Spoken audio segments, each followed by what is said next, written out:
Экинчиси, Абдулла ибн Масуд разияллаху анху илим боюнча насаат айтып атат.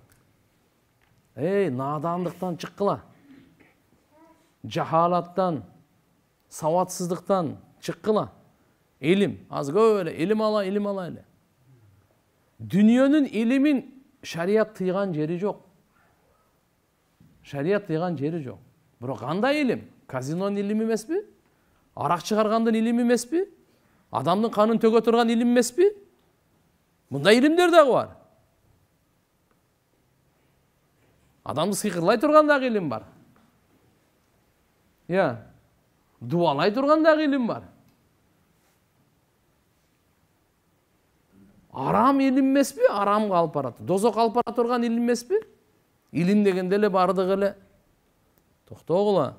Мейли адамдын кажети зарылчылыгына тие турган илим шариятыбыз жок деген эмес. Фарзы кифая деген. Мына мисалы курулуш илими, ден соолуктун илими. Бардык нерсе биздин кажеттерибиз бар. Кийимдик болсун, тамактык болсун, столдук болсун, бардык нерсе. Мейли, алайлы. Билимди болойлу, кесипти болойлу. Фунун, улум деп коет исламда. Фунун бул ушул, фан, кесиптик немени боюнча. Суу чыгарыңыз, свет алып келиңиз, мост куруңуз, пайдалуу нерсе, адамдардын баарына рахат жеткире турган нерсе, даже исламда айвандарга рахат жеткиргенге биз буйрулганбыз. Hazret Umar разияллаху анху айтат эле, эртеге ушу айвандарга жол салбадың, эмне үчүн деп сураса, Алланын алдында кантип жооп берем дейт эле. Биз го адамдарга жол салганды азыр унутуп калдык. Улуу адамдардын сөзү улуу болот.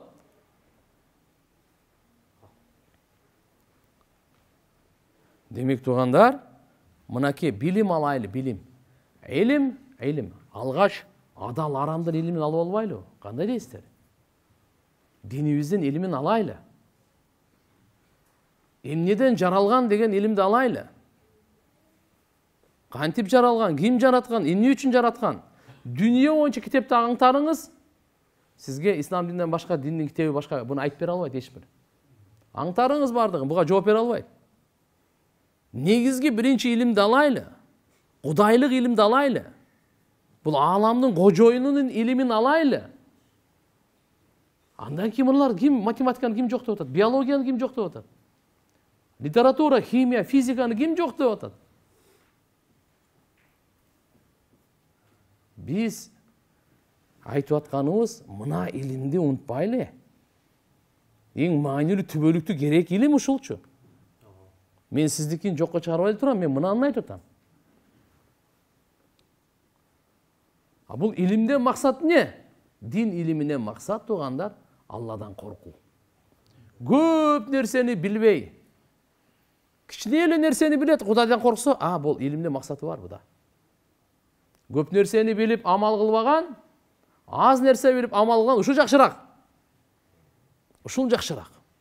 Имам Бухари рахматуллаху алейх билип туруп амал кылбаганды аны аалым деп айтса болбойт деген. Аны аалым деп айтса болбойт деген. Иннама яхшалла мин ибадихил улама. Алла Таала айтат, Алланын бенделеринин арасынан Алладан корккондорчу тек гана аалымдар дейт. Демек ким корксо, ошону аалым дейт. Хашият. Ошон үчүн Абдулла ибн Масуд радияллаху анху сөзүн угуңуз эмне деп атат? Кафа би хашиятиллахи илман ва кафа бил игтирари жахлан. Мындай улуу сөз айткан экен. Илимди болууга Алладан коркуу ушул эле жетиштүү. Надан болууга керсейүү гана жетиштүү. Керсейип текеберлен, бул надан экенде ушул эле жетиштүү. Башка сөздүн кереги жок, болду. Бул жахил. Бул игтирар, керсейип жүрөбү менсип, буну жахил деп коет. Бүткүл дүйнөнүн маалыматы ичип алса дагы. Куран, хадисти ичип алса дагы. Текеберленип жүрсө, бул надан дейт. Эгерде Кудайдан коркуу болсо, Кудайдан коркуу дегени бул хашият эмне? Алла Таала арам кылган нерседен токтойт бул. Бүгүн биз ибадаттарды айтып атабыз. Бирок Алла арам кылган нерседен тыйылуу боюнча сөз айтпай атабыз.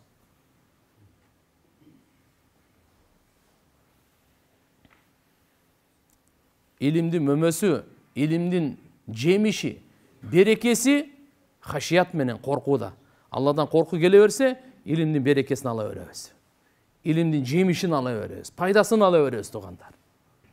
Ошон үчүн айтат, канчалык Алладан корку көбөйсө, ошончолук илимдин берекеси көбөйөт. Ошончолук илимдин жемиши көбөйөт, пайдасы көбөйөт. Канчалык корку азайса, же жок болуп кетсе, илимдин берекеси дагы жок, мөмөсү дагы жок.